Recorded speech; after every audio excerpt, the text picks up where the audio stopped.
Hello everybody, this is Conquering History Games and welcome to another Stellaris Custom Civilization. This is going to be the first machine custom civilization that I have made in the lead up to the Battle Royale. So let's just jump right into it. Now this is an idea that I came up with because of course you can make a driven assimilator style machine, and I very well might do that, but I was trying to think what kind of purposes could machines have been built for in this world, or in this galaxy, I should say. And so I had this concept of machines that were built by a very scientifically minded civilization in order to go collect things, to do science research, to go to certain areas of the world that they usually couldn't, to study different forms of life, and then eventually those beings, these machines that were built, would go into space and be used to go where the species that built them can't, in order to study things for historical purposes and for scientific purposes and things like that. So I'm going to be making a species of machine that are going to be called the Archivists. Wait, I know how to spell this, I swear. Archivists. Archivists. Or the archivist. So one machine would just be called an archivist, and then archivists for plural adjective, yeah, is just archivist. All right, so the ship prefix we're going to go with is, I think, probably research ship. Oh, no. Let's call this the QRT, the curator. Not humanoid names though. Let's go down here to the machines. I think I wanted machine 2. Yeah, because there's researcher in there. So all right, moving on. Let's talk about the traits of these machines. Well, the first thing is, because these things are built to go where their creator species can't, they are durable. They are protected by exoskeletons of chrome-plated titanium. These heavy-duty machines were designed to excel under harsh conditions and require less maintenance, so we are 100% going to get that. Also, we are going to have them with logic engines. Efficiently navigating the increasingly complex frontiers of science requires new states beyond the simple half-truths of ternary and quaternary logic. This is going to increase by 10% the research we're going to be getting on society, physics, and engineering jobs. So that's pretty sweet. Of course, we're at -2 trait points, so we need to do something about that. So I figured the obvious choice is to go with custom made, because a machine that's built to, say, dive to the depths of the ocean is not going to also be able to, well, probably not also going to be able to, say, hop into a volcano and see what's going on in there. So the different machines have to be custom made. Each new unit is crafted with unparalleled attention to detail, a marvel of engineering and art, but not very efficient. So this is going to lower their pop assembly speed. And then finally, I went with bulky. Now the reason for this is, if you've ever worked in a museum or know anybody who's worked in a museum, they'll probably tell you that at most you've maybe got 15% of the stuff that museum has on display. The rest of it is just sitting in an archive, or it's in storage because they don't know what to do with it, or they don't know how to properly make something with it. So most of a museum's stuff is usually in a storage house, which is kind of inefficient in some ways. So it's bulky. These highly advanced mega machines were not designed to traverse the universe in a box, so these things are a little bit bigger than they need to be. All right, moving on.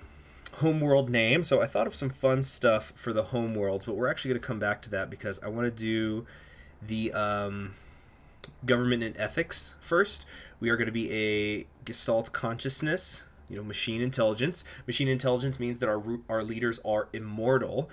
Machine pops do not grow, they are built. Non-machine pops must be assimilated, enslaved, or purged. They have access to special machine technologies. I cannot research robot technologies, and I cannot follow they cannot follow the psionic, biological, or synthetic ascension paths. Machine intelligence are immense artificial group minds that have been networked into a single conscious entity. Most of the actual population in such an empire consists of mindless work units who perform their designated tasks without any semblance of free will.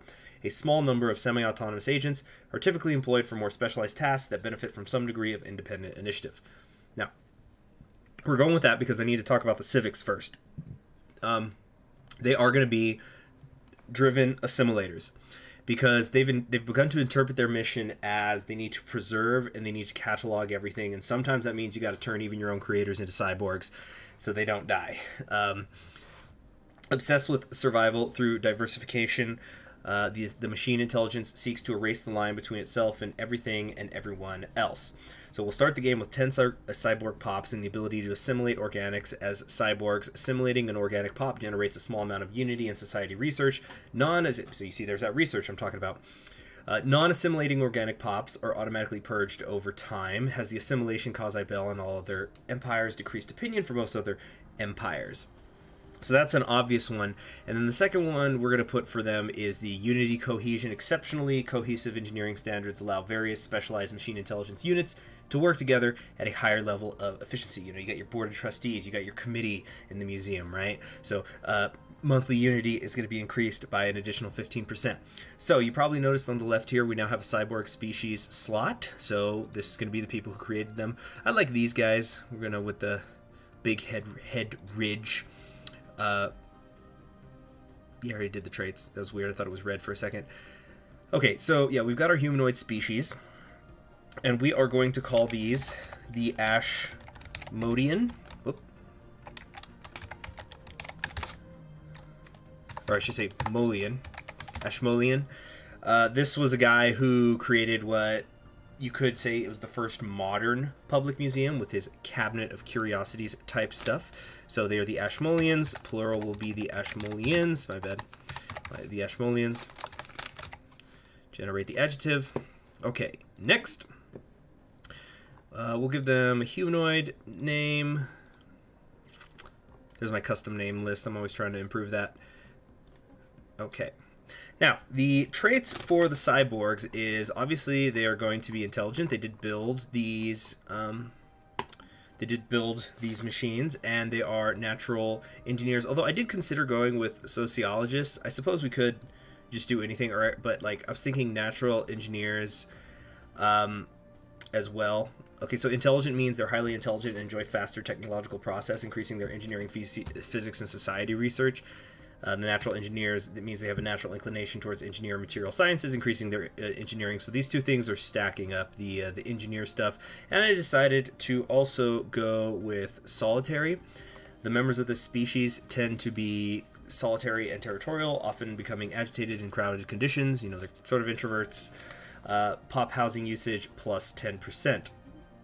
Okay, we're going to have an Arctic world here, frigid rocky world with a nitrogen-oxygen atmosphere. The poles are big and significant water deposits can be found permanently frozen on glacial ice. However, the planet experiences seasonal variations and the equatorial band is covered by vegetation. So I'm figuring that the study of, okay, why is the center, either like you could make the argument that the species lives on the equatorial band, or you can make the argument that it lives towards the fringes where it's actually colder and has managed to survive, and they want to study, okay, why is the equatorial band covered in vegetation and how can we extend it to the world? Or you can make it the other way around where they live in the vegetative area and they study their Arctic area, parts of the world, trying to figure out, okay, how can we expand outwards? So for the star name, I am going to be going with Nabondus.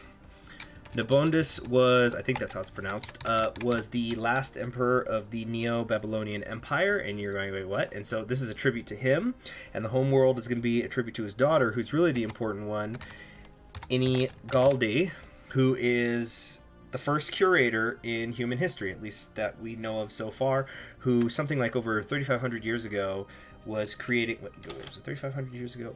Anyway, a long time ago, was who built the first ever museum, which has been found with, like, you know, displays and labels and everything. So that's going to be our homeworld name. Starting solar system is random; it doesn't really matter. Let's go with the humanoid city over here. Okay, government ethics we already covered. Advisor voice, we'll stick with the machine intelligence. The empire name will be the Curators. And curator for the adjective. Now for the flag, I was thinking, where was it? I saw a logo I really liked.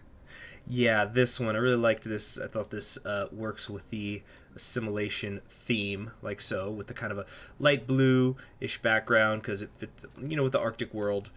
Ship appearance, we're going to go with the, I think, do I want to do planetoid or do I want to do reptilian? I'm thinking reptilian, actually.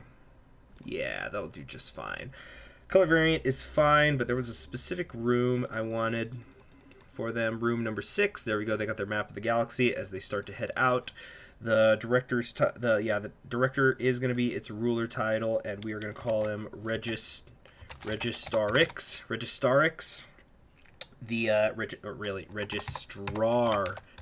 My bad. You know, the primary keeper of the records. You know, so he's going to be running the entire empire. And there you have it, the Curators, the first machine empire that I'm showing for this Battle Royale. Tell me what you think of it. Do you think that they have what it takes to take over the galaxy and assimilate everybody so that they can study the entire galaxy all the time, forever? Let me know in the comments, and I'll see you around in the next one. I'm Conquering History Games. Goodbye.